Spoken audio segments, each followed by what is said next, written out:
భావంతో అల్లాడిన ప్రజలు రైతులకు ఊరటనిచ్చేలా నైరుతి రుతుపవనాలు 3 రోజుల ముందుగానే రాష్ట్రంలోకి ప్రవేశించాయి.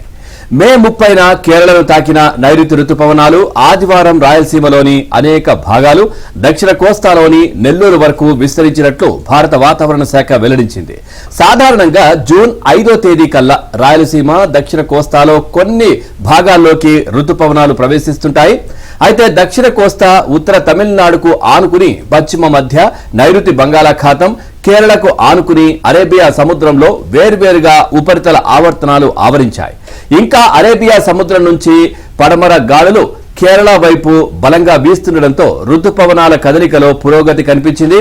ఈ నేపథ్యంలో నిన్న కేరళ, లక్షద్వీప్, తమిళనాడులోని మిగిలిన ప్రాంతాలు, కర్ణాటక, రాయలసీమ, దక్షిణ కోస్తాలోని పలు ప్రాంతాలు, బంగాళాఖాతంలో అనేక ప్రాంతాల వరకు రుతుపవనాలు విస్తరించాయి.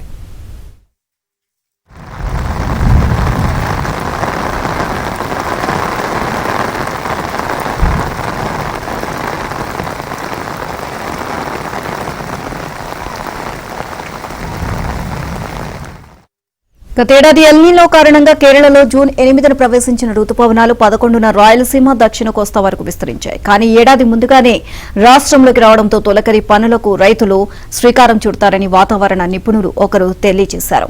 బంగాళాఖాతంలో ఉపరితల ఆవర్తనం, వాతావరణ అనిశ్చితి ప్రభావంతో శనివారం రాత్రి నుంచి కోస్తా, రాయలసీమలో అనేక చోట్ల ఉరుములు, పిడుగులు, ఈదురు గాలులతో కూడిన వర్షాలు కురిశాయి. నిన్న ఉత్తర కోస్తాలో ఉరుములు, పిడుగులు, ఈదురు గాలులతో తేలికపాటి నుంచి మోస్తరుగా అక్కడక్కడ భారీ వర్షాలు కురిశాయి.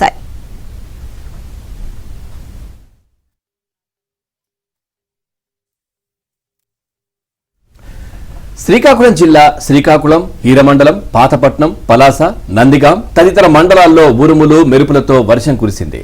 ఈదురు గాలుల బీభత్సానికి పలుచోట్ల చెట్లు నేలకొరిగాయి. విద్యుత్ వైర్లు తెగిపడ్డాయి. సుమారు 20 గ్రామాలకు విద్యుత్ సరఫరా నిలిచిపోయింది. నిన్న ఉదయం, సాయంత్రంలో కోస్తాలో పలుచోట్ల, రాత్రి సమయంలో విశాఖ నగరంలో రుతుపవన ముందస్తు వర్షాలు కురిశాయని వాతావరణ శాఖ అధికారి ఒకరు తెలిపారు.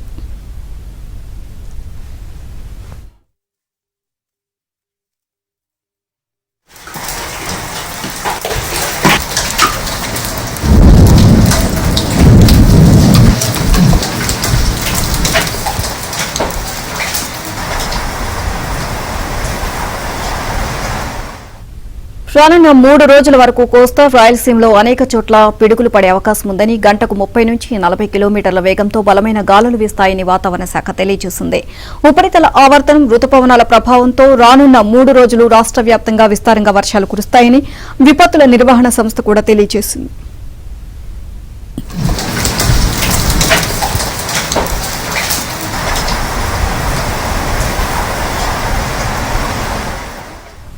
ఇవాళ శ్రీకాకుళం, మన్యం, అల్లూరి, ఏలూరు, కృష్ణా, ఎన్టీఆర్, ప్రకాశం, నెల్లూరు జిల్లాలో ఓ మోస్తారు వర్షాలు పడే అవకాశం ఉంది. అలాగే కర్నూలు, నంద్యాల, అనంతపురం, కడప, సత్యసాయి, అన్నమయ్య, తిరుపతి, చిత్తూరు జిల్లాలో కూడా మోస్తారు వర్షాలు పడే అవకాశం ఉందని వాతావరణ శాఖ తెలిపింది. అటు విజయనగరం, విశాఖ, అనకాపల్లి, కాకినాడ, కోనసీమ, తూర్పు, పశ్చిమ గోదావరి, గుంటూరు, బాపట్ల, పల్నాడు జిల్లాల్లో తేలికపాటి వర్షాలు కురుస్తాయని కూడా తెలిపింది. ఇక మంగళవారం భారీ వర్షాలు కురిసే అవకాశం ఉందని పేర్కొంది.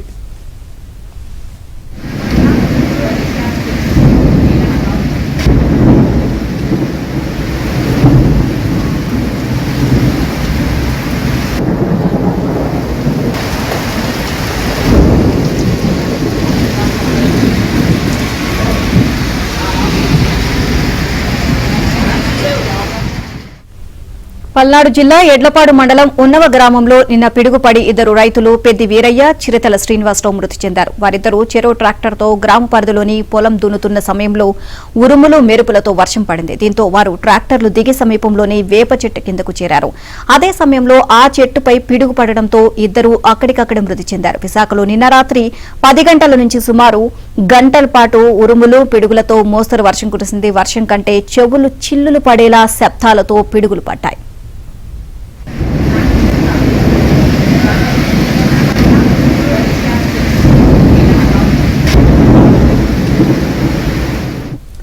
నిన్న రాత్రి 8 గంటల ప్రాంతంలో శ్రీకాకుళం జిల్లాలో ఆవరించిన మేఘాలు విజయనగరం జిల్లా మీదుగా విశాఖ నగరంపైకి ప్రయాణించాయి. దీంతో రాత్రి 10 గంటల సమయంలో ఒక్కసారిగా నగరంతో పాటు అనకాపల్లి పరిసరాల్లో క్యుములోనింబస్ మేఘాలు ఆవరించి పిడుగులతో కూడిన వర్షం కురిసింది.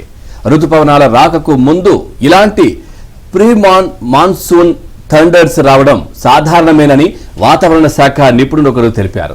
గంట నుంచి 2 గంటల తర్వాత మేఘాలు విచ్ఛిన్నమవుతాయని అన్నారు. అంతే తప్ప ఇవేమీ సునామీ అలలు కావన్నారు.